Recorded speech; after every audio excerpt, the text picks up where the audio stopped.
దొంగల కలకలం. తాళం వేసిన ఇంట్లో చోరీ, సుమారు 1,90,000 రూపాయలు నష్టం.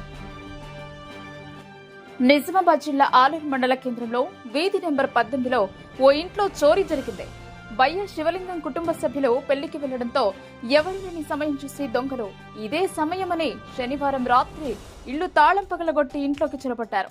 బీరువా పగలగొట్టి బీరువా నుండి 2 తులాల 5 మాసాల బంగారం, 10,500 రూపాయలు నగదు, విలువైన పట్టు చీరలో సుమారు 50,000 వరకు ఉన్న కొత్త చీరలు, 25 తులాల వెండి సామాగ్రి, ఇత్తడి సామాను దొంగతనానికి చొరబడ్డారు.